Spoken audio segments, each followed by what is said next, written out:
కాకినాడ నగరంలో శ్రీ శ్రీ శ్రీ త్రిదండి శ్రీమన్నారాయణ రామానుజ చిన్నజీయర్ స్వామివారి మంగళ శాసనములతో వారాహి చారిటబుల్ ట్రస్ట్ ఆధ్వర్యంలో డిసెంబర్ 3వ తేదీ నుండి 15వ తేదీ వరకు 12 రోజుల పాటు యాగం నిర్వహించనున్నట్లు శ్రీ వారాహి చారిటబుల్ ట్రస్ట్ సభ్యులు తెలిపారు. స్థానికంగా ఏర్పాటు చేసిన మీడియా సమావేశంలో ట్రస్ట్ సభ్యులు ఈ యాగంకు సంబంధించిన పోస్టర్ను ఆవిష్కరించారు. ఈ సందర్భంగా ట్రస్ట్ సభ్యులు మాట్లాడుతూ డిసెంబర్ 3వ తేదీ నుండి 15వ తేదీ వరకు 12 రోజుల పాటు కాకినాడ నగరంలోని ఐటీఐ ప్రక్కన గల ఎగ్జిబిషన్ గ్రౌండ్ సమీపంలోని ఎంప్లాయీస్ హౌసింగ్ బిల్డింగ్ సొసైటీ గ్రౌండ్లో జరిగే ఈ యాగంలో భక్తులు పాల్గొని స్వామివారి కృపకు పాత్రులు కాగలరని కోరారు. ఈ సమావేశంలో ట్రస్ట్ సభ్యులు పెద్ద సంఖ్యలో పాల్గొన్నారు. 3 నుంచి 15వ తారీఖు వరకు కూడా కాకినాడ పట్టణంలో విశ్వశాంతి కొరకు శ్రీ యాగ సహిత సుదర్శన నారసింహ యాగ కార్యక్రమం చేయాలని సంకల్పం చేసినారు ఈ వారాహి చారిటబుల్ ట్రస్ట్ వారు. లోక కళ్యాణార్థం జరిగేటువంటి యాగంలో భక్తులకి అందరికీ కూడా సమస్త జీవకోటికి ప్రాణికోటికి కూడా శాంతి, సుఖము, సౌఖ్యము అన్నీ కలగాలి, అందరూ క్షేమంగా వర్ధిల్లాలి, ఈ విశ్వానికి శాంతి కలగానే సదుద్దేశంతో 12 రోజుల పాటు పుష్కరాన్నికంగా లోక కళ్యాణార్థమై ఈ యొక్క కార్యక్రమాన్ని సంకల్పం చేయడం జరిగింది. ఒక్కొక్క రోజున ఒక్కొక్క విశేష కార్యక్రమం జరుగుతుంది. భక్తులందరూ కూడా వారి వారి మనోభీష్టాలు నెరవేర్చుకునే కష్టాలన్నీ కూడా తీరి భగవంతుని యొక్క అనుగ్రహాన్ని పొందడం కొరకు ఒక్కొక్క రోజు ఒక్కొక్క విశేష కార్యక్రమం జరుగుతుంది ఈ యొక్క 12 రోజుల కార్యక్రమంలో. అలాగే సాయంత్రం పూట ఒక్కొక్క రోజు ఒక్కొక్క పీఠాధిపతి స్వామివారి నుంచి విశేషంగా ప్రవచన కార్యక్రమం, స్వామి యొక్క అనుగ్రహ భాషణం, వారి మంగళాశాసనాలు కూడా జరుగుతాయి. కాబట్టి భక్తులందరూ కూడా విశ్వశాంతి కోసం జరిగేటువంటి ఈ కార్యక్రమంలో పాల్గొని ఈ విశ్వం శాంతిగా ఉంటే విశ్వంలో నివసించే ప్రతి ప్రాణి కూడా సుఖంగా సౌఖ్యంగా ఉంటుంది. కాబట్టి మానవులతో పాటు ప్రతి ప్రాణికి కూడా శాంతి సౌఖ్యం కలగాలని చెప్పి ఈ విశ్వశాంతి సుదర్శన నారసింహ యాగం కార్యక్రమం చేపట్టడం జరిగింది.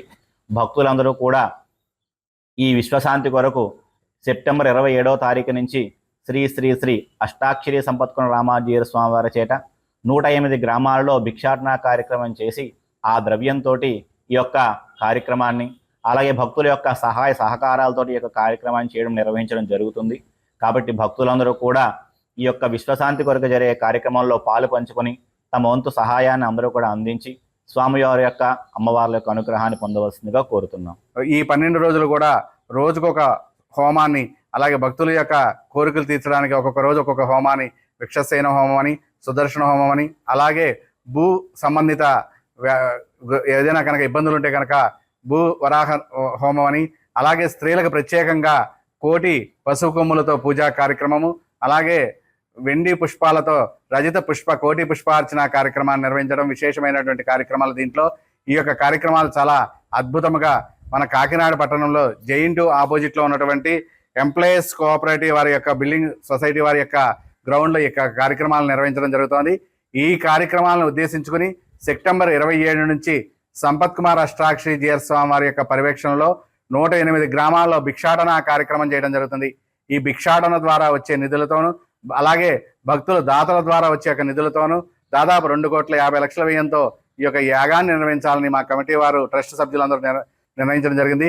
కాబట్టి ఈ యొక్క యాగానికి ప్రతి ఒక్కరూ కూడా పాల్గొని, అలాగే యాగంలో భాగస్వాములై ఆ యొక్క శ్రీమన్నారాయణుడు వారాహి మాత యొక్క కృపకు పాత్రలుగా కూర్చున్న ఈ యాగం 12 రోజులు కూడా ప్రతిరోజు సాయంత్రం పూట ఒక్కొక్క పీఠాధిపతులతో ఉపన్యాస కార్యక్రమాలు, అలాగే సాంస్కృతిక కార్యక్రమాలు, వివిధ కార్యక్రమాలు కూడా నిర్వహించడం జరుగుతుంది. యాగం చివరి రోజున దంపతులందరితో కూడా శాంతి కళ్యాణ మహోత్సవము, భారీ అన్న సమారాధన కార్యక్రమాన్ని కూడా నిర్వహించడం జరుగుతోంది. ఈ యొక్క యాగానికి సంబంధించిన నిర్వహణ కార్యక్రమాలన్నీ కూడా రేపు దసరా ముందు నుంచి కూడా ఆ యాగస్థలంలో దీనికి సంబంధించిన టికెట్లను కూడా ఇవ్వడము, పూజా సంబంధించిన రుసుములు ఎంత అనేది కూడా త్వరలోనే విడుదల చేయడం జరుగుతుంది. కావున ప్రతి ఒక్కరూ కూడా ఈ విశ్వశాంతి కోసం జరిగేటువంటి యాగంలో పాల్గొని అందరూ కూడా ఈ యొక్క స్వామివారు మరియు వారామాత అమ్మవారి యొక్క కృపకు పాత్రలు కావాల్సిందిగా కోరుచున్నారు.